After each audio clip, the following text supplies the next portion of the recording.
yung isa nating actress. Ayan. Oh, we have the We have answer. Miss Janine Gutierrez. Angelina. Ako pala.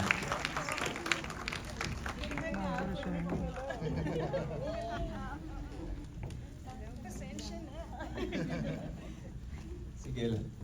Second question will be for Angelina, for Ange. No? Agad. Miss Janine. Walang hinga. How did you maintain yung being emotionally detached to the family and at the same time the toxic family pulling you in?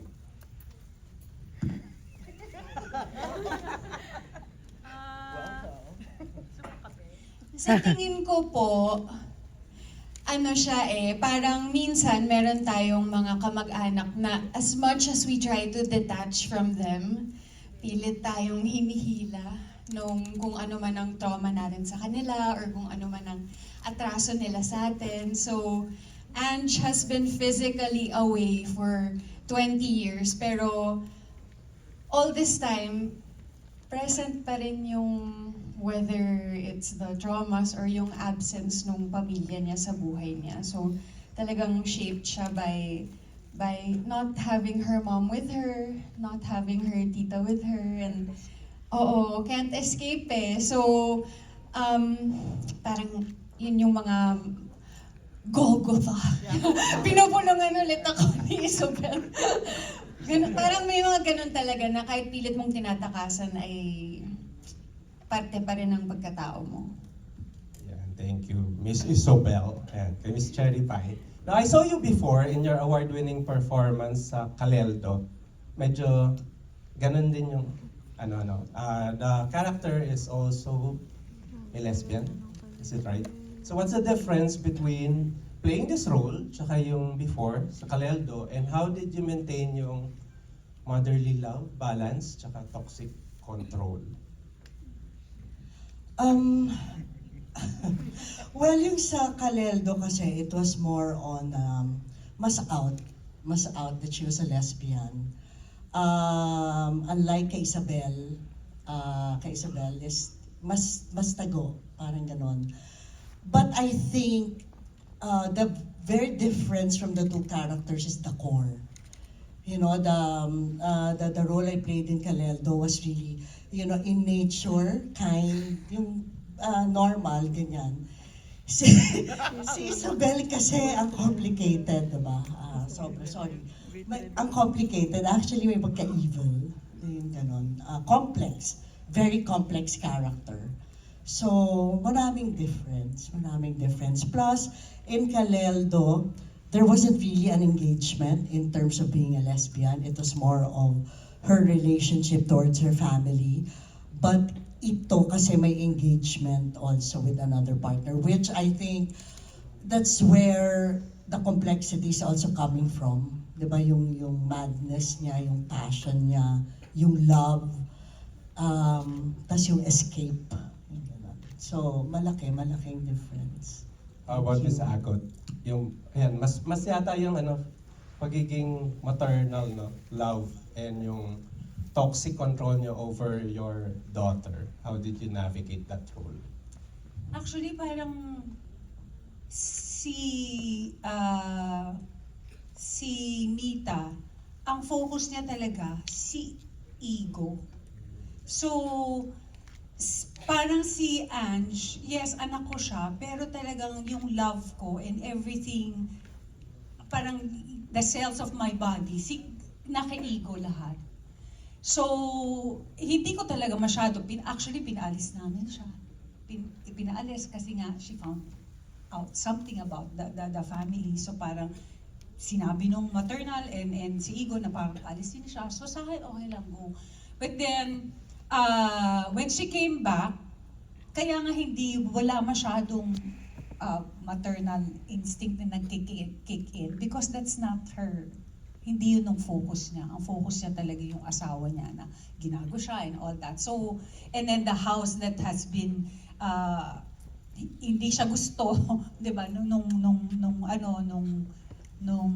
mom ni Jackie Lou, ni Angela, Kasi nga, parang she feels that si Mita is the one pulling ego away from her. So parang hindi, ano ako doon, kanibal ako. So parang outsider din ako doon sa bahay eh. Hindi talaga ako part ng bahay. Yeah. Tama ba? Thanks, Miss Agot. Of course, we would also like to commend yung acting. So, Sir Bart yata nandito. Asan si Bart? Espera. Kasi we were announced end of October last year. Medyo late yung Cinemalaya last year. So we had roughly 10 months to prepare.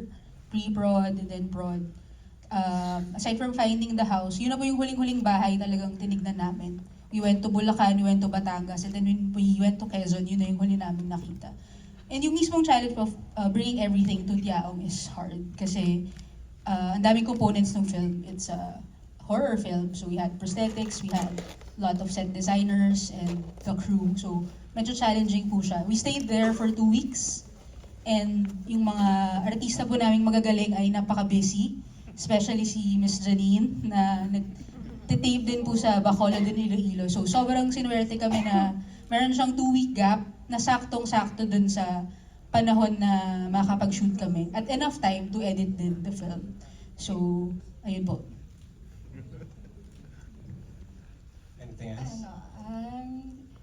Lagi sinasabi ni Keegan, it's an impossible film. It's an impossible material to create. And given everything, siguro until now, hindi ko pa rin alam how we pulled that off, everything together, ng ganon, with all the requirements and just trying our best to bring the vision and do the material justice. We only shot for 8 days.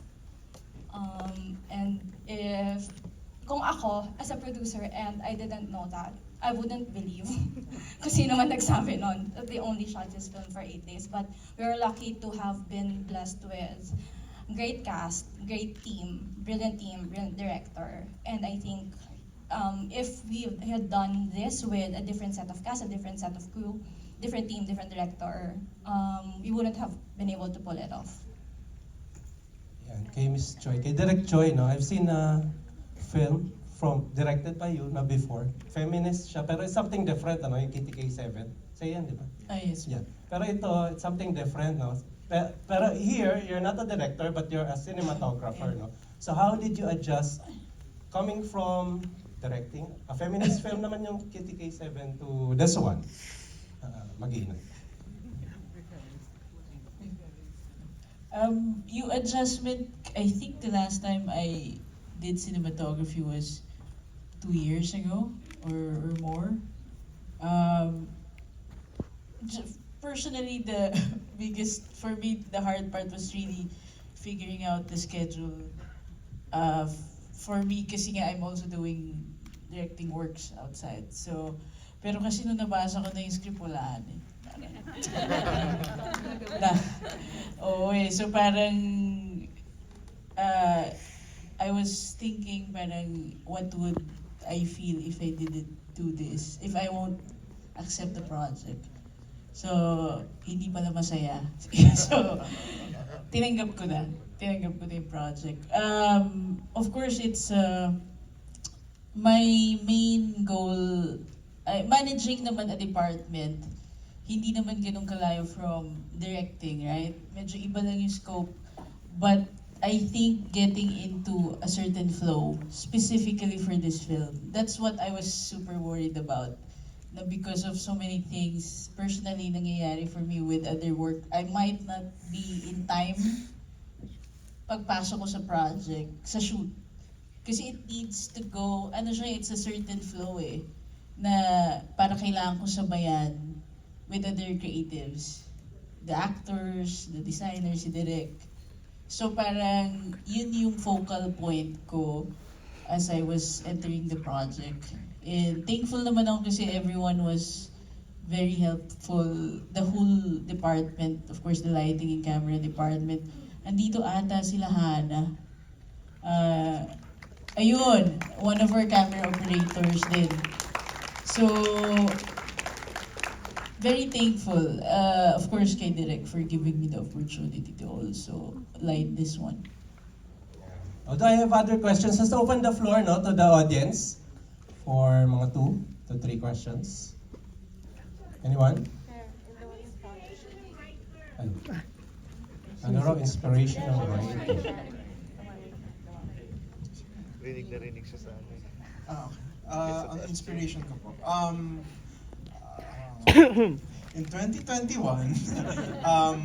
another director asked for a concept for a film. So I wrote the very rough sketches of what would eventually become these characters. I don't think he liked it, so na-shelf yung project. And then I got into a program for playwriting in school abroad. And then the elections happened, 2022. You know how that ended. So I left the country kind of really despondent. And the harsh realization that all this time pala, hindi ko alam yung pulso ng bayan. So, hindi naman ako mayaman. Hindi naman ako mayaman, pero because of my education, na-shelter din pala ako sa realities ng lipunang Pilipino. So tuloy, I felt like a stranger in my own home. So leaving the country, biglang naalala ko yung itong sinulat kong synopsis for nung 2021 na it stuck with me. Tapos sabi ko, okay, ito yung magiging thesis ko. So yun yung play na sinulat ko. So kaya siya horror, kaya siya ganon. Dahil nilubos ko talaga lahat nung... At yung the greatest pain, which is akala ko naiintindihan ko yung bayan, hindi pala. So it was a very humbling and alienating experience. So there's a part of me that's Ange, biglang uuwi, tapos hindi pala ako parte ng pamilyan to, etc. etc. So yun na, sunod kong thesis, ganyan. Tapos ang first readers nito, mga Filipino-Americans, so magaling, pero baka hindi lived experience sa kanila yung play. So nung we did the reading of it, that was this year or last year? Just this year. Oh my God. So it was just this year, we had a reading of it sa cast. So may version nung cast na puro mga theater actors na born and raised here at katulad kong naranasan yung kasulukuyan nating kasaysayan. Yes, dun ko naramdaman yung play. Tapos ito na nga, itong version to. So ang inspirasyon ko dito ay, hindi ko pala kilala yung bayan ko. Pero uuwi pa rin ako, kasi hindi naman ako Amerikano. So ano yung feeling na nandito ako sa bayan ko, na dito ako, Pilipino ako, pero hindi ko tahanan to. Tapos nilalamon niya ako. Kasi nagbabayad ako ng buwis eh. Nagbabayad ako ng buwis sa gobyernong, diba, hindi ako sa servisyohan. So parang wala. Kasi papatayin ako ng bayang to, yung parang gano'n. So, si Ange, pinatay ng bahay. So, parang gano'n. Pero okay lang ako. And there's another question here. Marami pa. Mag-stay naman kayo, di ba? Direct Rian. Saan? Siguro outside na lang yun. Sige. Ay, mag-ano na lang, speak. So, or kaya naman eh. Ay, ano ba? Ako muna. Ako muna. Oh, sige, siya. Hello po. Hi.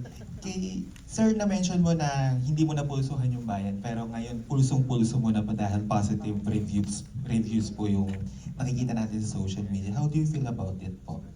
Napulsuhan mo na ang bayan mo? Sa totoo lang po, itong ganitong writing ko na nakita nyo naman, no?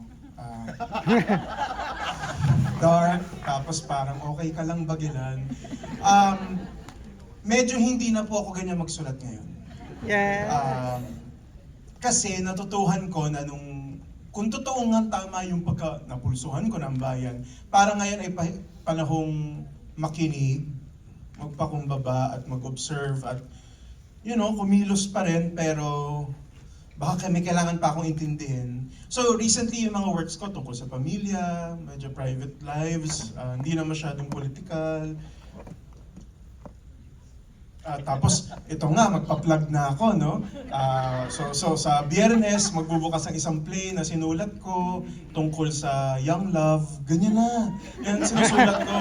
So actually, nung pinapanood ko itong play na to, itong film na to, yung parang, whoop, hindi na ako yan. Parang ganun. So yun po siguro, yung medyo bumait.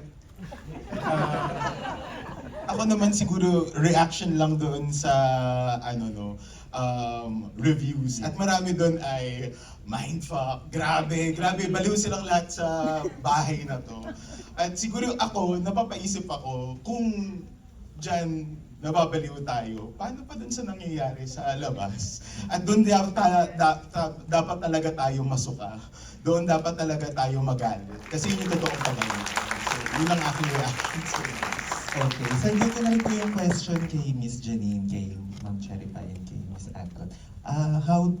Kung i-rate niyo po yung acting niyo po dito dahil mention po ni Direk at ni Sir Niter is mindfucking po yung roles. How do you rate your acting here? Malayong-malayo po ito sa mga ginagawa niyo.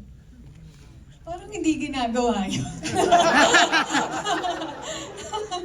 Baliw lang ang gagawin. Kayo po. Hindi, ako kasi I've always been a fan of Gilan's work. Writings niya, and it's my very first time to work with Direk Gian. So pangarap ko na noon pa na makagawa at least ng play. Tapos sinasabi ko nga lang kay Georgette sa kagrupo nila, mag-audition ako. Kasi nga, I'm a fan. The universe aligned, I'm very blessed. So napasok ako sa pelikula, so I was so happy. Pero pagkabasa ko ng script, ang hirap nito. Hindi ko pa nagagawa to. Di ba sa tagal ko, I haven't done this kind of a role. So, yun. Kinakabahan ako. Kasi honestly, I didn't know if I was going to be able to give justice to Isabel. Kasi ang hirap niya sa utak. Thank you. Ang hirap niya sa utak. Ang hirap po talaga. Kasi di ba as an actor, hindi mo naman gagawin para sa sarili mo eh. Hindi lang naman para sa character mo. Gagawin mo para sa eksena, para sa pelikula. So para i-balance lahat yun. Ang hirap. Nabaliw din kami pagkatapos. Yun lang. Thank you. Sagot. Ayoko i-rate, walang ganun. Tama si Janine. Pero parang ang sarap-sarap yung proseso, ang sarap gawin, ang sarap mag-release, ang sarap, basta, masarap siyang art. Hindi siya, not even artihin i-internalize at gawin pelikula. Yung mga characters. Yun lang. Pero walang rating, walang ganun. Last question na siguro, because we have another screening with another talkback session.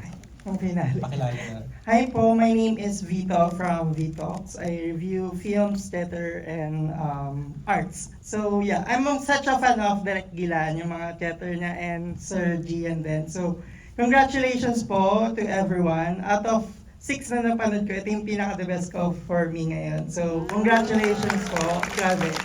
Ang ganda. Direk Gilan didn't disappoint always, and Sir Gian. So, yeah, my question lang po is for Direk Gilan and Sir Gian. So, na-mention na rin naman kanina na nung i-adapt siya into play into movie, naghanap kayong location and wala kayong makitang, since yung title is The Corridor. So, ano po yung, aside from that, yung naging location is yung bahay nga na maraming hagdan, gano'n. Ano po yung naging big changes from the script, sa characters and all? Yeah, I'm curious lang. Thank you po. Thank you.